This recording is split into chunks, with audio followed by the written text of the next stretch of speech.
Hello and welcome back to Stags Talk, our little space where hopefully you can join us every week, unwind, take a load off and chat about all things Mansfield Town. Now, this week the focus is on the rising concerns regarding injuries. I know that's something that fans are already concerned about, and we're not even 3 games into League One at the time of recording. So this video is going out ahead of the Luton Town game.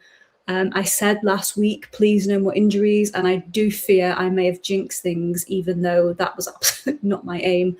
The whole point was to, get the good energy out there, get some people back from injuries. No, Stags have got 2 more injury concerns since I put that video out, so I'll hold my hands up. I'm ever sorry. Maybe I should just stop talking about it. And just this, a wardrobe is being built. I've not long moved house, so there's just a random wardrobe door to be added to the wardrobe. So, but yes, I have the injury list here now. Baily, Cargill, and Bolton obviously are yet to feature this season while they recover from their respective issues.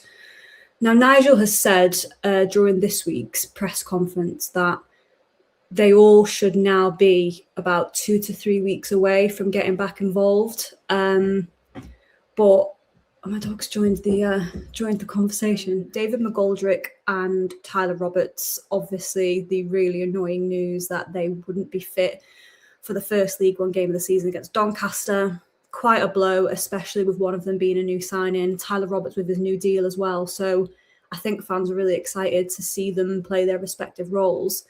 Luckily, Reece Oates and Michael Smith have looked good in attack so far over the first 2 games. But the whole point of bringing in new strikers was to have those options. You don't really want to be without someone you've actively brought in, and the level of competition for McGoldrick as well. He was a very sought-after target. Your Stags were really pleased to get him over the line, and he's not made his league debut for Mansfield just yet, so it's not ideal. But yeah, the situation with those, they've been given a 2 to 3 week time frame, which Nigel says is the same across the board. So hopefully everybody kind of comes back together, but obviously anything could happen. So those are the main 4 that we've been talking about. But then Frazer, Blake-Tracy and new signing Liam Thompson picked up their own issues against Peterborough, and they're also a doubt to face Luton at the weekend, which it's just, this isn't what you want this early into the game. As I say, this video is going out ahead of the Luton game, so we haven't even played 3 league games yet, and already we've got 6 significant absences for this weekend. Liam and Frazer are doubts. It's not been confirmed that they won't play, but it's still not great news, is it? The level of the standard of football Liam Thompson's already brought to this side. We spoke about it last time. Brilliant new signing, and then to be without him already. Frazer, Blake-Tracy is an absolute solid unit at the back, great defender. Potentially not going to have him. It's when do we start to become concerned about the level of injuries? So you've got 6 there. And then there's been no sign of Jordan Bowery either. So Jordan Bowery has not made an appearance yet this season. And Andy Garner gave the pre-match press conference ahead of the Man City under-21 clash in the trophy. And he said at that point that Bowery was not down to train. But there wasn't really much information given beyond that. And in Stag's squad updates, he's not mentioned there either. So I don't know the situation. I just know that he's not played.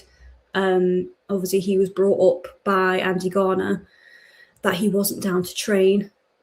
But I don't think there was an answer there then either. So lots of fans are asking, where's Jordan Bowery?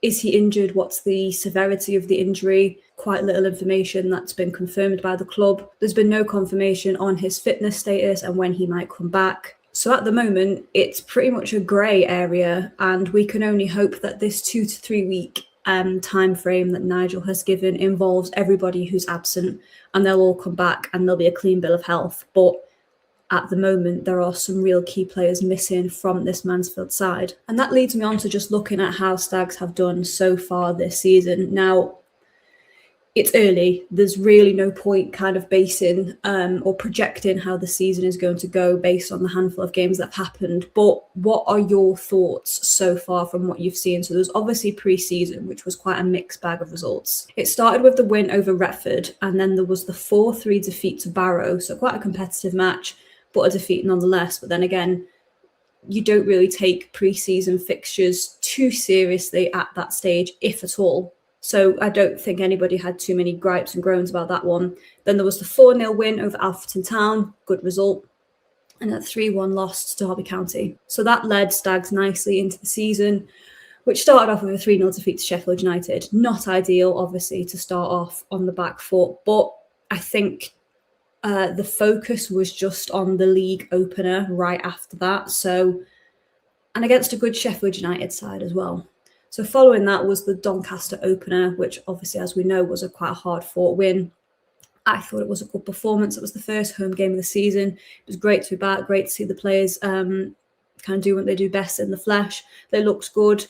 But then a really disappointing result against Peterborough. So we've gone from thinking Donny were going to beat Stags, after it was 1-1 and thinking this was where Doncaster were going to come back and snatch the win similar to last season, but it ended up in Stags' favour.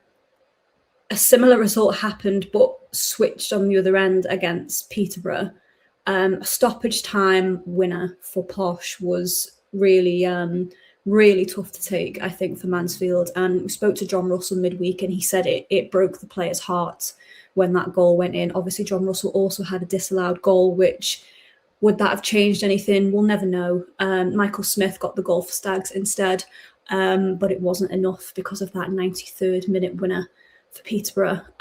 So that's a win and a defeat in League One, and then the EFL Trophy defeat to Man City under 21s. So it has been a real mixed run so far. There's ages to go, and we're still really early in. And I think the fact that there are so many injuries makes it hard to really get a grasp of how this Mansfield team is going to look this season. So the sooner we get these boys back fit and firing, the better. Because, as we said earlier in this video, being without two good strikers, one of them being somebody you actively brought in over the summer, is really not a good way to start the season. And then you've got a solid and reliable defender in Blake-Tracy, who's doubtful. And then Liam Thompson, who's absolutely hit the ground running. And people were saying he's the best bit of business they've seen in goodness knows how long. He's also doubtful. If they appear, brilliant. That's obviously a huge boost if they end up playing. But Stags have come out since Nigel spoke in his press conference and said it is unlikely the pair of them will play. And obviously you don't want to risk anything. That's another thing Nigel said, was if we're looking at a 2 to 3 week window, we don't want to then rush anybody back by making that into a 4 to 6 week window. He's described everybody's injuries as short term. So, hopefully they will be back soon. But I think just with it being all a little bit uncertain, especially regarding Frazer and Liam, I think classing them as a doubt rather than ultimately ruled out is always a little positive to take if you're looking for it. But it's tough because you don't want to see these players just kind of dropping like flies, and that seems to be what's happening at the moment. So I think a really big boost would be to see at least one player come back and be in contention for the following game. But also John Russell, who I don't think this is going to impact him because he has been playing and he's not been mentioned as someone who will be absent for the Luton game, but he's been carrying an injury as well that it's kind of affected him. And I think Nigel said he's not been training as much either. So there's ongoing things. And yeah, this level of injury so early in the season is a worry. All we can do is wait and see who comes back and how quickly they are back involved in the team. I think so far Stags have looked pretty good. And as I said, Oates and Smith up front look quite a formidable duo, but it would be great to get all of those options back so Clough can really decide who his best two up front are. And just before we wrap up, I just wanted to take a little look at players who have recently left Stags and look at how they are doing. Sorry if this is still a touchy subject, but obviously Will Evans left for Plymouth Argyle and he scored his first goal for them in their latest result. He scored in a 1-1 draw against Wycombe. And joining him this season will also be former Mansfield loanee Oliver Iro. I think a lot of people would have liked to have seen Ollie Iro come back to the one call, but yeah, back on another loan, I think, for the rest of the season. He's joining Plymouth. It'll be great experience for him and great for his progression because Spurs being his boyhood club, if the dream is to break into that senior side, loan moves are where it's at. So good luck to Ollie on loan with Plymouth, but not so much against Stags. And same goes for Will Evans. And then you've got Victor Adeboyejo, who has signed for Bromley, and he's in great form. He's scored in both of those games so far. So 2 goals in 2 games. That's really good going. If he carries this on, I think he's going to probably be one of the smartest signings of the window because Bromley have been looking for a decent attacker. And while he didn't really hit the ground running for Stags, he seems to have done that with Bromley. So if he can carry this on, he's going to be a real threat, and maybe Bromley are a team more suited to him. Well, this seemed like more of a doom and gloom video than what I was aiming for, but we can't really look away from how frustrating these injury issues are. And we can only hope that the time frame quoted is what we are working towards and nobody receives any setbacks, because it would be great to get the likes of McGoldrick and Roberts up and running the league, have people like Cargill to call upon, but also the influence of Thompson will be severely missed in midfield. And of course, Blake-Tracy, who's always solid at the back. Big misses, and hopefully they're not out for too much longer because we need them. I won't say what I said last week because I seem to have jinxed us and we don't want that again. But let's just hope that next time we chat, there's some good news to discuss. Take care and we'll see you again next week.